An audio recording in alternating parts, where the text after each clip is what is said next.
Hello दोस्तों, हमारे channel में स्वागत है। मैं आप लोगों का सभी का कन्फ्यूज़न दूर करना चाहता हूँ। इस वीडियो में जितने भी बच्चे हैं कन्फ्यूज़न में रहते हैं उन सभी को मैं साइंस का क्वेश्चन है, ये कन्फ्यूज़न दूर करने वाला सवाल है। आज का पहला क्वेश्चन है माइपिया निकट दृष्टिदोष हाइड्रोपिया दूर दृष्टिदोष के लिए होता है। चलिए आगे चलते हैं। मायोपिया में दूर और हाइड्रोपिया में पास की वस्तु स्पष्ट नहीं दिखाई देती है, स्पष्ट दिखाई नहीं देती है। चलिए, मायोपिया में किरणें जो है रेटिना के सामने और हाइड्रोपिया में जो है रेटिना के पीछे केंद्रित होती है। चलिए आगे चलते हैं। निकट दृष्टि दोष में अवतल लेंस का चश्मा दिया जाता है, दूर दृष्टि दोष में उत्तल लेंस का चश्मा दिया जाता है। शुक्र ग्रह पर रात की लंबाई 117 पृथ्वी दिन के बराबर होती है। चलिए आगे चलते हैं। भारत का प्रथम संचार उपग्रह कौन है? एप्पल है। चलिए आगे चलते हैं। भारत का प्रथम सौर ऊर्जा गांव जम्मू कश्मीर में स्थित है। चलिए आगे चलते हैं। मंगल और बृहस्पति के बीच में तैरती हुई वस्तुओं को क्षुद्र ग्रह कहते हैं। आगे चलते हैं। रेटिना में रेडियो का तरंग का उपयोग किया जाता है। रेटिना बोला गया। रडार में रेडियो तरंग का उपयोग किया जाता है। रडार में जो है रेडियो तरंग का उपयोग किया जाता है। यांत्रिक यान में अंतरिक्ष यात्री आकाश दिखाई देता है तो काला दिखाई देता है। चलिए आगे चलते हैं। किसी बर्तन में तैरती हुई बर्फ को पिघलने से पानी का तल पर कोई प्रभाव नहीं पड़ता है।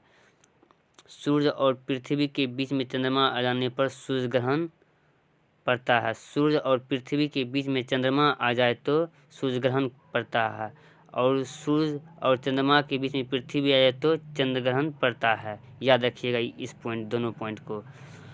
Bhabha atomic research centre Mumbai Trombay में है। चलिए आगे चलते हैं हम लोग।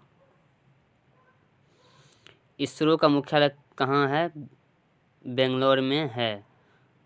और भाभा एटॉमिक रिसर्च सेंटर कहाँ है? ट्रामले में है। चलिए, रेडियो तरंगे आइसोस्फीयर से परावर्तित होती है। रिएक्टर स्केल में भूकंप तीव्रता नापी जाती है। रिएक्टर स्केल में जो यहाँ रिएक्टर लिखा गया है, रिएक्टर स्केल में भूकंप तीव्रता मापी जाती है। चलिए आगे चलते हैं। हाइग्रोमीटर से वायु की आर्द्रता मापी जाती है। हाइग्रोमीटर से वायु की आर्द्रता मापी जाती है। जर्मनियम अर्धचालक तत्व है। चलिए, परमाणु बम का आविष्कार किसने किया था? ओटो होन ने किया था। याद रखिएगा, ओटो होन ने किया था। परमाणु बम का आविष्कार ओटो होन ने किया था। अगर वीडियो अच्छा लग रहा हो तो एक लाइक ज़रूर कर दें। चलिए हम लोग आगे चलते हैं।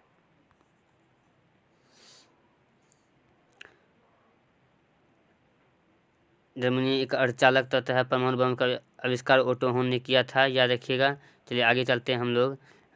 कंप्यूटर का आविष्कार जो है यहाँ पर एलन एम ट्यूरिंग लिखा गया है, चार्ल्स बेबेज ने किया था। चार्ल्स बेबेज, याद रखिएगा, चार्ल्स बेबेज ने किया था। भूकंप का पता सिस्मोग्राफ नामक यंत्र से लगाया जाता है। भूकंप का पता जो है सिस्मोग्राफ से लगाया जाता है। न्यूटन की खोज किसने किया था? चैडविक ने। ये कहाँ के वैज्ञानिक थे? इंग्लैंड के वैज्ञानिक थे। भारत के प्रथम अंतरिक्ष यात्री राकेश शर्मा हैं। अंतरिक्ष यात्री राकेश शर्मा हैं। चलिए आगे चलते हैं। भारतीय मूल की प्रथम महिला अंतरिक्ष यात्री कौन थी? कल्पना चावला थी। शुक्र को भोर का तारा कहा जाता है, और शाम का तारा जो है इवनिंग स्टार किसे भी कहा जाता है? तो शुक्र को ही कहा जाता है। फैदम क्या? गहराई मापने का मात्रक होता है। फैदम जो है गहराई मापने का मात्रक होता है। सूर्य का सबसे निकटतम ग्रह कौन सा है? तो यहाँ पर बुध है। चलिए आगे चलते। शनि को 18 उपग्रह खोजे कि ये सब पुराना डाटा है। आप नया डाटा आप जाकर देख लीजिएगा। चलिए आगे चलते। पृथ्वी का केवल एक उपग्रह कौन है? चंद्रमा है। चलिए, शुक्र सबसे अधिक चमकीला ग्रह है। शुक्र का कोई उपग्रह नहीं है। चलिए, सूर्य ग्रहों तथा उपग्रहों का परिवार में सौर परिवार कहते हैं। सूर्य को जो है सौर परिवार कहा जाता है। चलिए, प्रकाश वर्ष क्या है? दूरी मापने का, प्रकाश वर्ष से दूरी मापा जाता है। दूरी का मात्रा क्या होता है? प्रकाश वर्ष। एक प्रकाश वर्ष क्या होता है? 9.3 × 10 टू पावर 12 किलोमीटर होता है। चलिए, विद्युत बल्ब का तंतु जो होता है टंगस्टन का बना होता है। फ्यूज का तार जो है लेड और टिन का बना होता है। चलिए, हीटर का तार जो है नाइक्रोम का बना होता है। आगे चलते हैं हम लोग।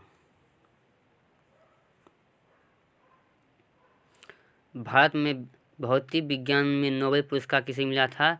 सीवी रमन को मिला था। भारत का प्रथम स्वदेशी निर्मित अंतरिक्ष यान LLM-V3 था। चलिए आगे चलते हैं। भारतीय प्रमाणिक समय ग्रीनविच का समय जो है 5.5 घंटा आगे चल रहा है। चलिए, ग्रीनविच जो है इंग्लैंड में पड़ता है, यूके में पड़ता है। भारत का उपग्रह परीक्षण केंद्र श्रीहरिकोटा आंध्र प्रदेश में है। भारत का ध्रुव रिएक्टर कौन है? ट्रमले में है। चलिए, चेरनोबिल दुर्घटना आणविक संयंत्र जो है गैस के रिसाव के कारण हुई थी। चलिए आगे हम लोग चलते हैं। प्रकाश का नीला रंग प्रकाश के परिकर्णन से जो होता है कारण होता है। चलिए, 100 डिग्री सेंटीग्रेड समतुल्य होता है 212 डिग्री फ़ारेनहाइट और 273 केल्विन के। याद रखिएगा, ये जो पॉइंट जो है बार बार एग्जाम में पूछा जाता है। सेकेंड लोलक की आवृत्ति 2 सेकेंड होती है तो यह सेकेंड बजता है। आमीटर कम प्रतिरोध वाला वेस्टर्न ग्लोमीटर होता है, ठीक, जो विद्युत परिपथ में बहने वाली धारा को सीधा एम्पियर में पढ़ने के लिए अंकित करता है। चलिए आगे चलते हैं। गैल्वेनोमीटर को समांतर क्रम में एक छोटा प्रतिरोध शंट ला करके उसे अमीटर में बदला जाता है। चलिए आगे चलते हैं। अमीटर हमेशा विद्युत परिपथ की श्रेणी क्रम में लगाया जाता है। आदर्श अमीटर का प्रतिरोध क्या होता है? शून्य होता है। इसको याद रखिएगा, हमेशा शून्य होता है। आदर्श अमीटर का प्रतिरोध जो होता है शून्य होता है। वोल्ट मीटर एक उच्च प्रतिरोध वाला वेस्टर्न ग्लोमीटर होता है। विद्युत परिपथ में किन्हीं दो बिंदुओं के बीच का विभवांतर सीधे वोल्ट में पढ़ने पर अंकित होता है। चलिए आगे चलते हैं। गैल्वेनोमीटर की श्रेणी को क्रम में एक उच्च प्रतिरोध जोड़ करके उसे वोल्ट मीटर में बदला जाता है। वोल्ट मीटर हमेशा विद्युत परिपथ के समांतर क्रम में लगाया जाता है। वोल्ट मीटर को हमेशा जो है समांतर क्रम में लगाया जाता है। चलिए आगे चलते हैं। आदर्श वोल्ट मीटर का प्रतिरोध जो है अनंत होना चाहिए। चलिए, वोल्ट मीटर एक विद्युत अपघट और बर्तन होता है। चलिए